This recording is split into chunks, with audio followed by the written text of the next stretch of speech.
For 45 years, she was a mystery wrapped in vinyl suitcases and thrown into the Lehigh River. 3 pieces of luggage, a pregnant teenager, a brutal end that left a family searching and a community haunted. Time buried her truth beneath decades of silence, but science never forgot her face. When DNA finally spoke her name, Evelyn, it awakened more than memory. It awakened justice. But would justice be enough? Before we get into the story, drop a comment with your country and the time right now. Winter always came early to the Lehigh River. December 1976 brought ice that formed in sheets along the banks, and morning fog that clung to the water like spirits reluctant to leave. The Interstate 80 overpass stretched above the river, casting shadows that never seemed to lift, even at noon. A passerby walking the riverbank that cold December morning spotted something that didn't belong, something pale against the dark water. At first glance, it might have been driftwood or debris washed down from upstream communities. But as the figure moved closer, the shape became unmistakably human.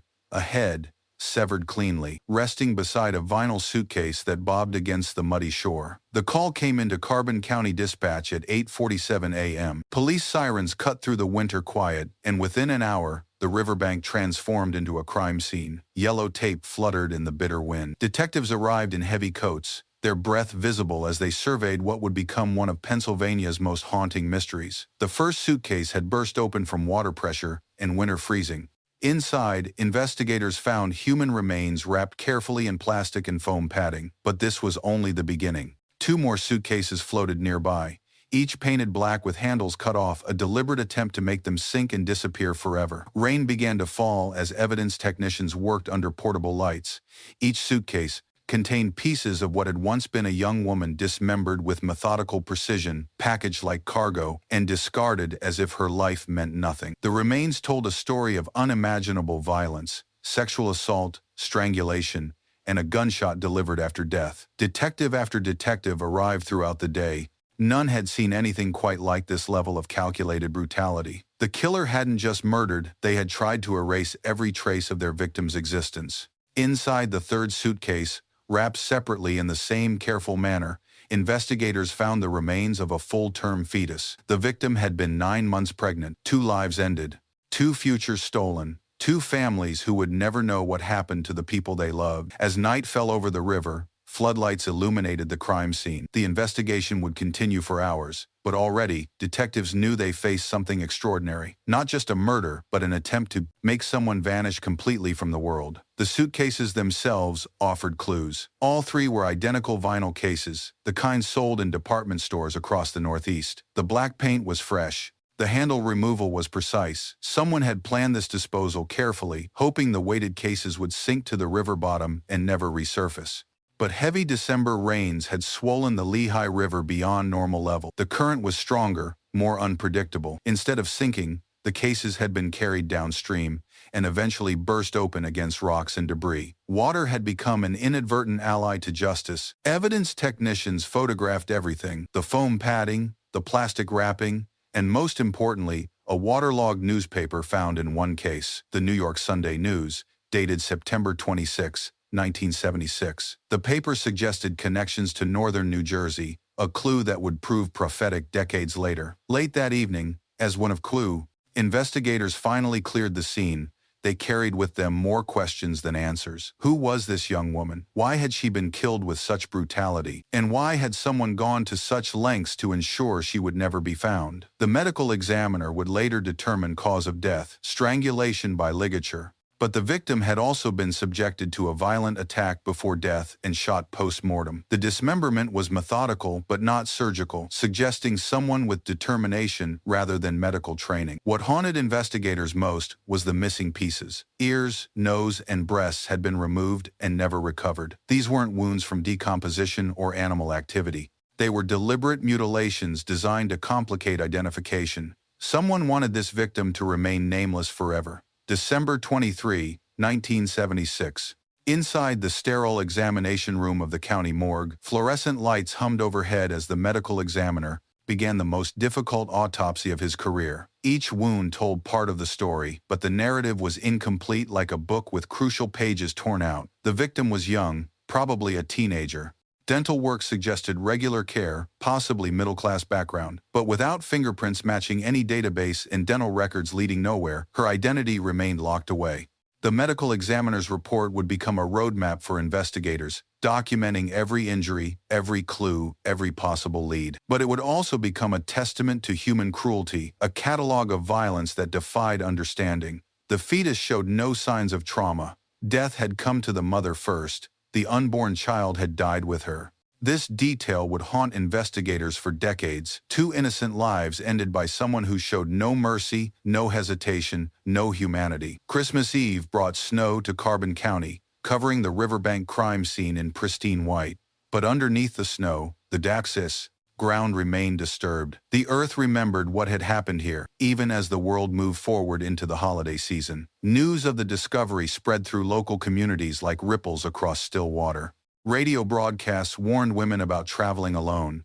Neighbors looked at each other with new suspicion. Fear became a third resident in every household, uninvited but impossible to ignore. The victim needed a name, even a temporary one. Investigators began calling her Beth Doe, a placeholder that would endure far longer than anyone expected. Beth Doe became her identity, but it was borrowed rather than real. Somewhere, someone knew her true name. Someone was waiting for her to come home. The FBI fingerprint database returned negative matches. Dental records led to dead ends. Missing person reports from surrounding states yielded hope, followed by disappointment. Each potential identification collapsed under closer scrutiny, leaving investigators with a young woman seemed to have existed without leaving traces. Facial reconstruction artists created sketches based on skull measurements and tissue depth calculations. The drawings showed a pretty teenager with soft features and dark hair, but sketches were interpretations, not photographs. They captured possibility rather than certainty. National newspapers ran the reconstruction images. Police departments across the Northeast received calls from families desperate for answers about their own missing daughters. Each call brought renewed investigation, followed by the crushing realization that this wasn't their loved one. The isotope testing, performed years later, would suggest European origins, a conclusion that would mislead investigators for decades. Science, still developing in the 1970s and 1980s, provided clues but not truth. Technology wasn't ready for the questions this case demanded. Local folklore began to form around the Lehigh River discovery. Children were warned away from the banks. Teenagers whispered stories about the river killer still stalking the area. The case became woven into community consciousness, a reminder that evil could strike anywhere, anytime. Detective files grew thicker but not clearer. Each lead generated paperwork but no answers. Each witness interview added details but not resolution. The investigation became a monument to persistence meeting impossibility. As months turned to years, the urgency faded but the commitment remained. Detectives retired and passed the file to younger officers. Each generation brought new eyes, new techniques, new hope, but Beth Doe remained Beth Doe, unnamed, unclaimed, unresolved. 7 years after the discovery, on a gray afternoon in 1983, a small funeral procession wound through Weatherly, Pennsylvania. No family members walked behind the hearse. No friends gathered to share memories. Only investigators and clergy attended as Beth Doe and her unborn child were laid to rest in an unmarked grave. The headstone read simply, "Unidentified female found, 1976. Below that, space had been left blank, waiting for the day when a real name could be carved into the granite. The hope, even then, was that someday this temporary marker would be replaced with something permanent and true. Detective files moved to storage, but the case was never officially closed. Every few years, someone would pull the boxes, review the evidence, and search for new leads. The technology improved slowly, offering promise but not immediate answers. By the late 1990s, DNA testing had revolutionized criminal investigation, but degraded samples from 1976 presented unique challenges. The remains had been underwater, frozen, and compromised by time. Early DNA extraction attempts failed to produce usable profiles. Television crime shows began featuring Beth Doe in cold case segments. America's Most Wanted dedicated time to her story. Each broadcast generated phone calls, but none provided the breakthrough investigators needed. The victim remained famous for being unknown. Internet forums emerged, where amateur sleuths gathered to discuss unsolved cases. Beth Doe became a central mystery, analyzed and debated by people who had never met her but felt connected to her story. The online community generated theories, but theories weren't facts. The case file stayed active, transferred from detective to detective like a sacred responsibility. Each investigator added notes, pursued leads, and maintained faith that science would eventually catch up to their questions. 2007 marked a turning point. Advances in DNA technology prompted authorities to exhume Beth Doe's remains for new testing. The process was respectful but determined investigators unwilling to let another decade pass without attempting every available scientific option. Facial reconstruction technology had also evolved. New computerized methods created more accurate representations, showing what the victim might have looked like in life rather than death. The updated images circulated through law enforcement networks and media outlets. Bone isotope analysis suggested the victim had lived in the United States for approximately 5 to 10 years before death, contradicting earlier European theories. This revelation redirected the investigation toward immigrant communities and families who had moved to America during the 1960s and early 1970s. Cold case television programming reached new audiences, bringing Beth Doe's story to millions of viewers. Each broadcast generated hundreds of tips, requiring investigators to follow up on every possibility. The workload was enormous, but the alternative, giving up, was unacceptable. Social media transformed how missing person cases gained public attention. Beth Doe's story spread through Facebook groups, Twitter hashtags, and specialized websites dedicated to unidentified victims. The internet gave her advocates she had never known but desperately needed. Missing person databases became interconnected and searchable, allowing investigators to cross-reference cases across state lines and decades. But these searches revealed the staggering number of unidentified victims. Beth Doe was one among thousands who had disappeared from their lives and never returned. Scientific advances brought hope, but each disappointment felt sharper. When promising leads collapsed under DNA analysis or dental comparison, the emotional toll on investigators was significant. They had invested years in each possibility. Between 2015 and 2019, investigators compared Beth Doe's profile to hundreds of missing person cases. The most promising match involved Madeline Maggie Cruz, a Puerto Rican woman who had disappeared from New Jersey around the same time period. Physical descriptions aligned, and family members expressed hope that their decades of searching might finally end. But advanced DNA testing revealed the crushing truth. Maggie Cruz was not Beth Doe. In fact, Maggie Cruz was found alive, living under a different name in another state. The family reunion was joyful, but investigators remained without answers for their original case. The isotope analysis from earlier years had been misleading. New understanding of isotope science revealed that the victim's chemical signatures were consistent with Puerto Rican origins rather than European. This revelation fundamentally redirected the investigation toward Latino communities in the New Jersey and New York areas. Online communities dedicated to solving cold cases grew more sophisticated, using facial recognition software and genealogical databases to explore connections. While amateur investigators meant well, they sometimes pursued theories that professional investigators had already exhausted. Media attention waned and surged in cycles. Filmmakers expressed interest, journalists wrote anniversary articles, and podcasters dedicated episodes to Beth Doe's story. Each coverage spike generated new tips, but also repeated many old leads that had already been thoroughly investigated. Families with missing loved ones continued to contact investigators, hoping their daughter, sister, or friend might finally be identified. Each conversation was heartbreaking, people desperate for closure, regardless of whether the news would be good or devastating. Technological advances accelerated, but biological evidence from 1976 remained challenging. DNA degraded over time, especially when exposed to water and environmental conditions. Scientists worked with fragments rather than complete profiles. In 2020, investigative genealogy emerged as a powerful new tool for solving cold cases. Companies like Autopsy, Incorporated, specialized in extracting usable DNA profiles from degraded biological evidence, then using those profiles to build family trees through public genealogical databases. Beth Doe's case was selected for this cutting-edge approach. Scientists worked for months to extract and amplify DNA sequences that previous technology couldn't access. The process was painstaking, expensive, and uncertain, but it represented the best hope investigators had experienced in decades. The genealogical analysis produced a family tree that pointed toward relatives living in the New Jersey area. Among the closest matches was Luis Colon Jr., whose DNA suggested a familial relationship to the unidentified victim. When investigators contacted him, he confirmed that his family had lost someone decades earlier. Luis Colon Jr.'s aunt, Evelyn Colon, had disappeared from Jersey City in 1976. She was 15 years old and 9 months pregnant when she vanished. Her family had filed missing person reports, but police had been reluctant to investigate thoroughly, particularly after receiving a letter allegedly from Evelyn's boyfriend claiming she had given birth and moved away. The DNA match was conclusive. After 44 years, Beth Doe finally had her real name, Evelyn Colon. The teenager whose identity had been stolen by violence was restored to her family and her community through science, persistence, and the love of relatives who never stopped searching.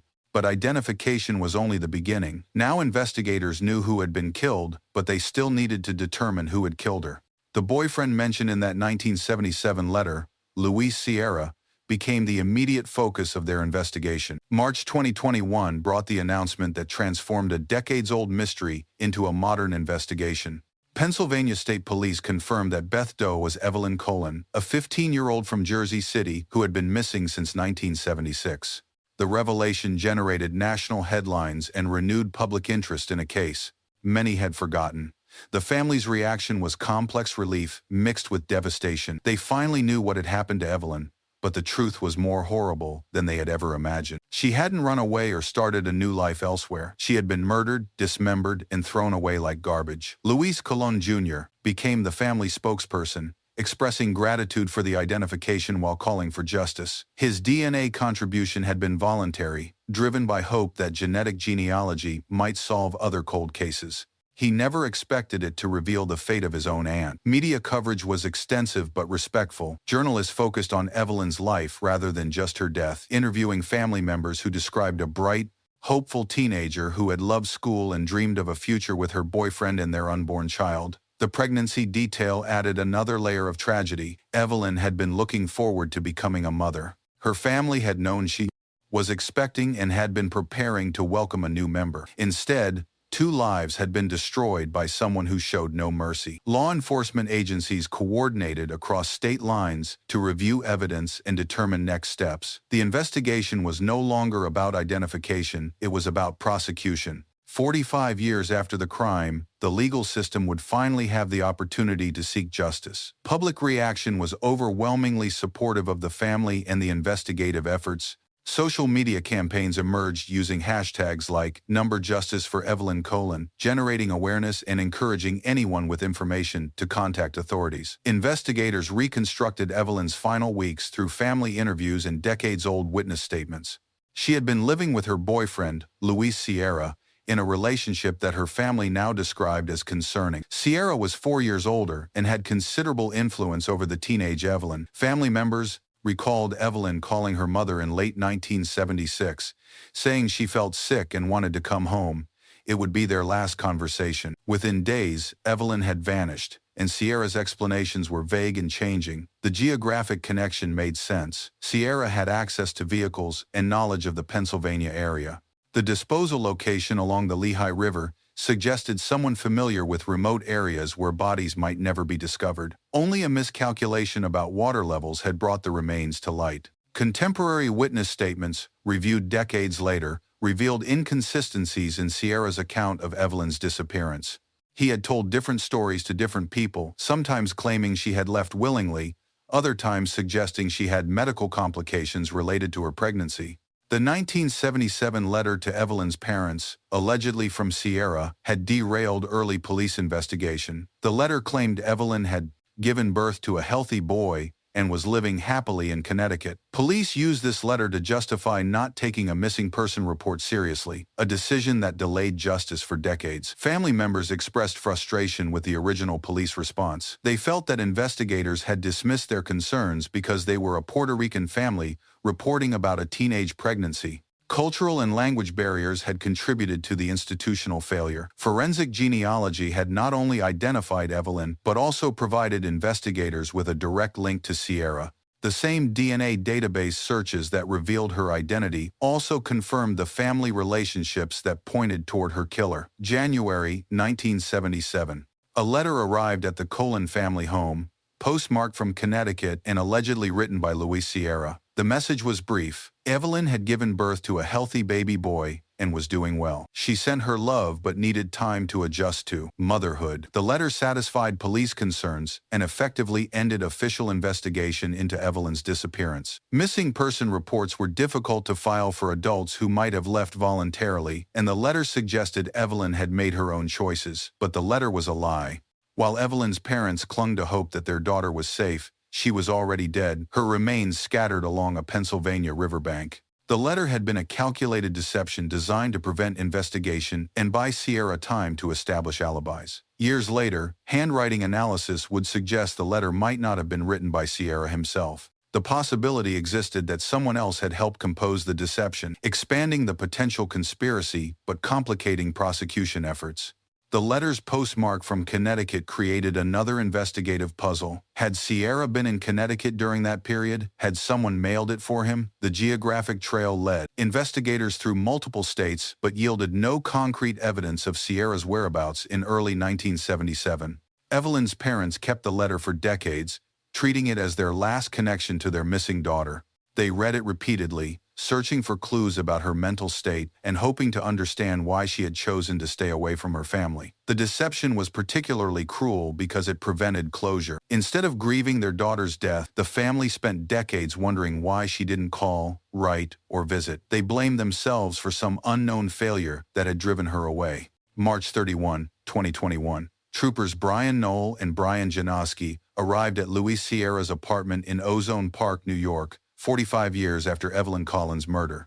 The man they sought was now 63 years old, gray-haired, and living quietly in a neighborhood where few knew his history. The initial conversation was routine. Troopers identified themselves and asked if Sierra would speak with them about a cold case from the 1970s. Sierra agreed, inviting them inside and offering coffee. His demeanor was calm, almost cooperative. When asked about Evelyn Collins, Sierra initially claimed not to recognize the name. The denial was immediate and confident, as if he had rehearsed this response for decades. But when shown photographs, his expression changed. Memory flooded back, bringing with it visible anxiety. Under gentle questioning, Sierra admitted knowing Evelyn, but described their relationship as casual. According to his account, they had dated briefly but weren't serious. He claimed not to know she was pregnant and suggested she might have been seeing other men. Trooper Knoll's approach was conversational rather than accusatory. He allowed Sierra to tell his story without interruption, noting inconsistencies and gaps, but not immediately challenging them. The goal was information, not confrontation. Sierra's answers became increasingly contradictory. He said Evelyn had left voluntarily, then claimed she had been depressed about her pregnancy. He described her as happy, then suggested she was troubled. Each version differed from the previous one. When asked about the letters sent to Evelyn's parents, Sierra's anxiety intensified. He acknowledged sending something, but couldn't remember the specific contents. His hands shook as he lit a cigarette, and he began sweating despite the apartment's cool temperature. The interview lasted several hours, with Sierra growing more uncomfortable as questions became more specific. By the end, both troopers were convinced they were speaking with Evelyn's killer. The inconsistencies in Sierra's statements were numerous and significant. He claimed not to know about Evelyn's pregnancy, despite witness accounts of him discussing the upcoming baby with friends and family. He said she had left voluntarily, but couldn't explain why she would abandon her family without explanation. Most damaging was Sierra's changing timeline. He initially said Evelyn had left in early December, then shifted the date to late November, then back to mid-December. Someone telling the truth about traumatic events might be confused about minor details, but basic chronology should remain consistent. Sierra's emotional responses seemed calculated rather than genuine. When shown reconstruction images of Beth Doe, he showed no recognition or distress. But when presented with photographs of Evelyn from her family, he became visibly agitated and asked to see them again. The geographic questions proved equally revealing. Sierra claimed limited knowledge of Pennsylvania, but investigations revealed he had worked construction jobs in the Lehigh Valley area during 1976. He had both the knowledge and opportunity to dispose of remains along the river. DNA evidence, while not directly linking Sierra to the crime scene, confirmed his relationship with Evelyn, and suggested he was likely the father of her unborn child. This biological connection contradicted his claims about the casual nature of their relationship. Witness statements from 1976 and 1977 painted a picture of Sierra as controlling and possessive regarding Evelyn. Friends described him as jealous when other men spoke with her and angry when she expressed desires to spend more time with her family. The trooper's professional assessment was unanimous. Sierra was hiding crucial information about Evelyn's disappearance and death. His behavior, statements, and emotional responses all suggested guilty knowledge rather than innocent confusion. Luis Sierra was arrested and charged with criminal homicide in Carbon County, Pennsylvania. The arrest generated significant media attention, with news crews gathering outside his apartment building and reporters seeking comments from neighbors who expressed shock at learning about his alleged past. Extradition. Proceedings moved quickly, with Sierra waiving his right to contest transfer to Pennsylvania. He was transported under heavy security to Carbon County Jail, where he was held without bail, pending trial preparation. Defense attorney Robert E. Madden, a Philadelphia lawyer specializing in capital cases, agreed to represent Sierra. Madden's first action was filing a motion to suppress Sierra's statements to troopers Knoll and Janoski, arguing that his client hadn't been properly Mirandized before questioning. The legal argument centered on whether Sierra was in custody during the March 2021 interview. If he was free to leave at any time, Miranda warnings weren't required. But if circumstances suggested he was effectively under arrest, then his statements might be inadmissible. District Attorney Michael Greek countered that Sierra had been approached as a witness, not a suspect, and had voluntarily agreed to speak with investigators. The conversation had taken place in his own apartment, and troopers had not restricted his movement or threatened arrest. Media coverage was extensive, with legal analysts debating the strengths and weaknesses of both arguments. The case generated discussion about proper police procedures and the challenges of investigating decades-old crimes where evidence and memories had deteriorated. Public opinion was largely supportive of the prosecution, with many expressing frustration that Sierra had lived freely for 45 years, while Evelyn's family suffered without answers. Social media campaigns called for swift justice and maximum penalties. Evelyn's family attended hearings when possible, maintaining dignity while seeking justice for their lost loved one. Their presence in the courtroom served as a reminder that behind the legal procedures was a human story of loss and betrayal. June 2022. The suppression hearing before Judge Joseph J. Matika drew significant attention from both legal professionals and the public. The courtroom was filled with spectators, including Evelyn's siblings, who had traveled from New Jersey to witness proceedings. Trooper Knoll testified about the March 2021 interview, describing his approach as routine questioning of a potential witness. He emphasized that Sierra had been free to leave, had been offered refreshments, and had not been restrained or threatened in any way. Defense attorney Madden argued that the totality of circumstances created a custodial situation requiring Miranda warnings. Two armed troopers questioning someone about a murder charge, regardless of location, constituted custody under constitutional standards.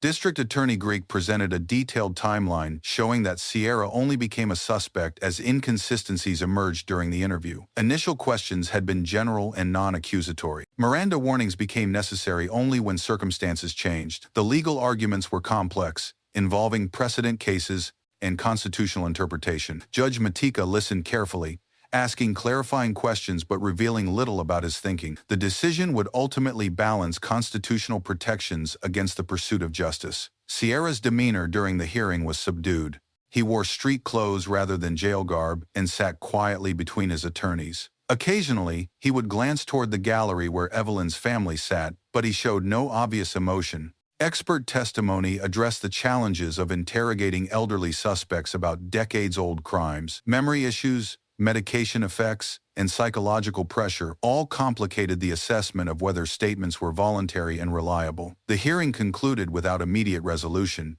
Judge Matika took the matter under advisement, promising a written decision within 30 days. Both sides expressed confidence in their legal positions, but the outcome remained uncertain. While legal proceedings continued, Evelyn's family spoke publicly about their decades of searching and their complex feelings about finally learning the truth. Her brother, Luis Colon Jr., became the primary family spokesperson, expressing gratitude for the identification while calling for accountability. The family revealed that their mother had died, still hoping to find Evelyn, Her final years had been consumed by wondering what had happened to her daughter and whether she would ever see her again. The DNA breakthrough had come too late for the mother who never gave up hope. Social media support for the family was overwhelming. Strangers shared stories of their own missing loved ones, creating an online community of support and advocacy. The hashtag number Justice for Evelyn Collin trended periodically, keeping public attention focused on the case. Documentary filmmakers approached the family about telling Evelyn's story, but they were selective about media participation. Their priority was dignity and accuracy rather than sensationalism. They wanted Evelyn remembered as a person, not just a victim. Crime podcasts dedicated episodes to the case, analyzing the investigation timeline and legal challenges. While most coverage was respectful, the family struggled with seeing Evelyn's death treated as entertainment rather than tragedy. Community vigils were held in both Pennsylvania and New Jersey, bringing together people who had followed the case for decades. Candles were lit for Evelyn and her unborn daughter, and prayers were offered for justice and healing. The family established a scholarship fund in Evelyn's name, supporting educational opportunities for pregnant teenagers. They wanted something positive to emerge from their loss, helping other young women avoid Evelyn's fate. A devastating development emerged as prosecutors reviewed jurisdiction issues. Legal analysis revealed that while Evelyn's remains had been found in Pennsylvania, the murder likely occurred in New Jersey. This geographic reality threatened the entire prosecution strategy. Criminal jurisdiction typically follows the location where crimes are committed, not where evidence is discovered. If Sierra had killed Evelyn in New Jersey and transported her body to Pennsylvania for disposal, then Pennsylvania courts might lack authority to prosecute the murder charge. District Attorney Greek faced an unprecedented legal dilemma. The evidence was strong, the investigation thorough, and the family deserving of justice. But if Pennsylvania courts lacked jurisdiction, continuing the prosecution would be legally improper and potentially subject to appellate reversal. Defense Attorney Madden immediately seized on the jurisdiction issue, filing motions to dismiss all charges. His argument was straightforward. Pennsylvania had no legal authority to prosecute crimes committed in another state, regardless of where evidence was subsequently discovered. Legal scholars debated the complexities of multi-state crimes and jurisdictional boundaries. Some argued that the dismemberment and disposal constituted separate crimes committed in Pennsylvania, giving state courts authority to proceed with those charges, if not the original murder. The jurisdiction question highlighted broader issues with investigating crimes that cross state lines. Coordination between law enforcement agencies was often complicated by different procedures, priorities, and legal requirements. Media coverage focused on the possibility that Sierra might escape prosecution entirely if neither state pursued charges. Public frustration grew as people struggled to understand how geography could prevent justice for such a clear case of evidence and motive. Evelyn's family expressed devastation at the possibility that legal technicalities might prevent accountability for her murder. They had waited 45 years for justice, only to discover that state borders might protect her killer. Judge Matika's decision was legally sound, but emotionally devastating. Citing well-established precedent regarding criminal jurisdiction, he granted the defense motion to dismiss charges against Sierra. Pennsylvania courts simply lacked authority to prosecute crimes committed in New Jersey. The ruling was delivered in a packed courtroom, with Evelyn's family present to hear their hopes for justice dissolve into legal technicalities. The judge expressed sympathy for their loss, but emphasized that courts must follow law rather than emotion. District Attorney Greek accepted the decision with obvious disappointment. His office had invested significant resources in building a strong case, only to discover that the strongest evidence in the world couldn't overcome jurisdictional limitations. Sierra was released from Carbon County Jail the same day, walking free after months of incarceration. He made no statement to waiting media and was driven away by family members. His freedom felt like a second injustice to those who had hoped for accountability. Legal analysts praised Judge Matika's adherence to constitutional principles, while acknowledging the harsh outcome for Evelyn's family. The case became a textbook example of how procedural correctness could produce substantively unsatisfying results. Public reaction was largely negative, with social media erupting in criticism of a legal system that seemed to protect killers through technicalities. Many struggled to understand how overwhelming evidence could be rendered meaningless by geography. News coverage explored the possibility that New Jersey prosecutors might file charges, but no public statements had been made about their intentions. The investigation remained technically active, but prospects for prosecution appeared dim. The family's attorney indicated they were exploring civil litigation options, though wrongful death claims face their own statute of limitations challenges after 45 years.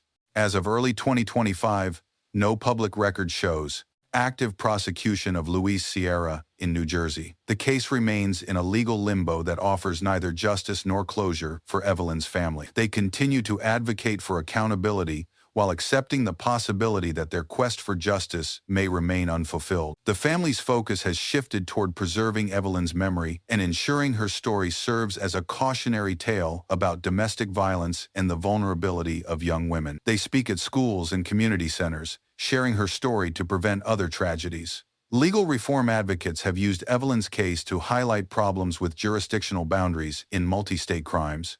Proposed legislation would clarify prosecution authority and prevent future cases from falling through geographic cracks in the legal system. Law enforcement agencies have strengthened cooperation protocols for investigating crimes that cross state lines. The lessons learned from Evelyn's case are being applied to prevent similar jurisdictional confusion in future investigations. Luis Cullen Jr. continues serving as the family spokesperson, maintaining hope that New Jersey authorities will eventually file charges. He emphasizes that identifying Evelyn was a victory in itself, restoring her name and dignity even without legal accountability. Media interest in the case continues sporadically, with anniversary articles and documentary updates keeping public attention alive. The story serves as an example of how forensic genealogy can solve cold cases while highlighting the limitations of the justice system. Sierra remains free, living quietly and avoiding public attention. His silence continues, nearly 5 decades after Evelyn's murder. Whether he will ever face legal consequences for his alleged crimes remains an open question. The once anonymous grave in Weatherly, Pennsylvania, underwent a transformation that restored dignity to the young woman buried there. The simple marker reading, "Unidentified Female," found 1976 was replaced with a proper headstone bearing her true name, Evelyn Colon, beloved daughter and sister. The new memorial also acknowledged her unborn daughter, recognizing 2 lives lost rather than 1. Fresh flowers appeared regularly, placed by investigators, advocates, and strangers who had followed her story and felt compelled to honor her memory. The detective who had worked the original case in 1976, now gray-haired and retired, attended the memorial dedication. He spoke about the promise investigators had made to never forget her, a promise kept across decades of changing technology and personnel. Community members gathered for the memorial service, including some who had been children when Evelyn's remains were discovered. The case had become part of local history, and her identification provided closure to a community that had wondered about the river victim for generations. Religious leaders from multiple denominations offered prayers in both English and Spanish, recognizing Evelyn's heritage and the multicultural nature of her story. The service emphasized healing, remembrance, and the importance of never giving up on victims. Law enforcement officials used the occasion to highlight advances in forensic science and the importance of keeping cold cases active. Evelyn's identification represented hope for thousands of other families still searching for missing loved ones. The memorial also served as a fundraiser for forensic genealogy programs, ensuring that other cold cases might receive the scientific attention that finally gave Evelyn her name back. Forensic genealogy experts gathered at conferences to discuss Evelyn's case as a landmark success story. The techniques used to identify her became teaching tools for investigators working on similar cases. Her story demonstrated both the potential and the limitations of modern science. Othram, Incorporated, the company that extracted usable DNA from Evelyn's degraded remains, used the case to advocate for increased funding of cold case investigations. They emphasized that technology existed to solve many unsolved murders, but resources were often lacking. Scientific journals published papers analyzing the genealogical methods that led to Evelyn's identification. The case became a textbook example of how persistent investigation, combined with advancing technology, could overcome seemingly impossible barriers. Law enforcement agencies began prioritizing cold cases with biological evidence, recognizing that forensic genealogy offered unprecedented opportunities for resolution. Evelyn's case proved that no case was too old if DNA could be recovered. The success also highlighted disparities in cold case attention. High-profile cases received extensive resources, while victims like Evelyn, young, minority, and from working-class backgrounds often languished without adequate investigation. Her identification sparked discussions about equity in criminal justice. Training programs for investigators now include modules on forensic genealogy, teaching officers how to collect and preserve evidence for future scientific analysis. The assumption is that techniques will continue improving, making today's unsolvable cases tomorrow's breakthroughs. Public databases for genetic genealogy grew dramatically as people learned how their participation might help solve violent crimes. Evelyn's story motivated thousands to submit DNA samples, expanding the genetic networks that make identification possible.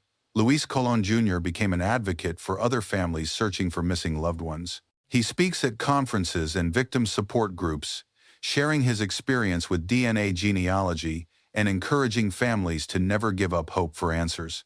His message is complex. Scientific advances offer genuine hope for resolution, but identification doesn't guarantee justice. Families must prepare for truth that might be painful and legal outcomes that might be unsatisfying. The family established the Evelyn Foundation, supporting both forensic genealogy research and programs for at-risk teenagers. They wanted her legacy to prevent future tragedies while helping solve past ones. Educational outreach became a priority, particularly in Latino communities where language barriers and mistrust of law enforcement might prevent families from reporting missing persons or providing DNA samples for identification purposes. Luis Colon Jr. frequently emphasizes that Evelyn is no longer Beth Doe. She has her identity, her family, and her story restored.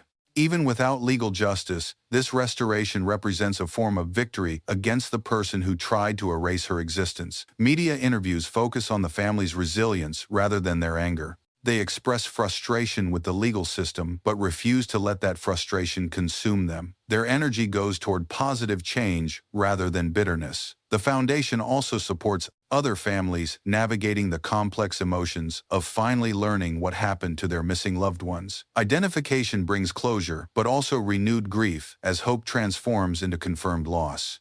Community support has been overwhelming, with donations funding both scientific research and victim support programs. Evelyn's story touched people who never knew her, but recognized the universal need for dignity, truth, and remembrance. Legal scholars continue analyzing the jurisdictional issues that prevented Sierra's prosecution in Pennsylvania. The case has become a focal point for discussions about reforming laws governing multi-state crimes and ensuring that geographic boundaries don't shield criminals from accountability.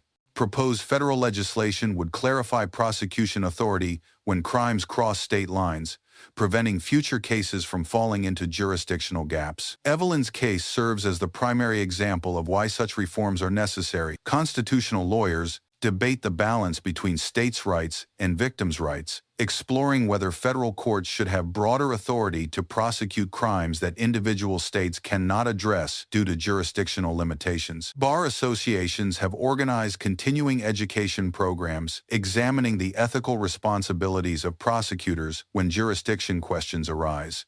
The goal is preventing future cases where strong evidence goes unused due to geographic technicalities. Law schools now include Evelyn's case in criminal procedure courses, teaching future lawyers about the complexities of multi-state investigations and the importance of considering jurisdictional issues early in case development. Victim rights advocates argue that the current system prioritizes procedural correctness over substantive justice, calling for reforms that would give families more voice in jurisdictional decisions that affect their cases. International comparisons reveal that other countries handle cross-border crimes differently, with some providing more flexibility for prosecution regardless of where evidence is ultimately discovered. The debate continues in academic journals, legal conferences, and legislative hearings. Evelyn's case has become a catalyst for broader discussions about how the justice system can better serve victims while maintaining constitutional protections. Media coverage of Evelyn's case evolved from crime reporting to social justice advocacy. Journalists examined not only her murder but also the systemic failures that delayed justice for decades. The story became a lens for understanding how society treats marginalized victims.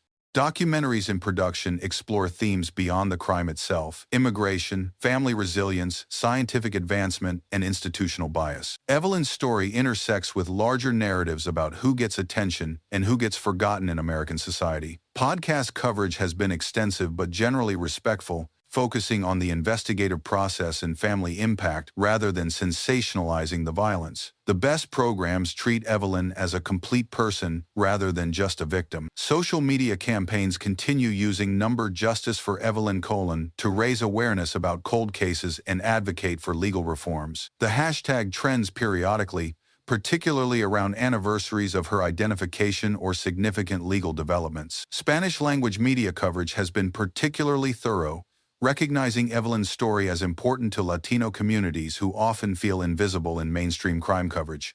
Her case represents both tragedy and empowerment through family persistence. True crime television shows feature Evelyn's case regularly, though the family maintains some control over how her story is presented. They prioritize educational content over entertainment value, wanting viewers to learn from her experience. Academic conferences on forensic science, criminal justice, victim advocacy frequently reference Evelyn's case. Her story has become multidisciplinary, relevant to scientists, lawyers, social workers, and policymakers. The ongoing media attention keeps pressure on New Jersey authorities to pursue prosecution while also educating the public about the complexities of cold case investigations. As winter approaches each December, remembrance ceremonies are held at both Evelyn's grave in Pennsylvania and community centers in New Jersey. These gatherings honor her memory while advocating for continued progress in solving cold cases and supporting victim families.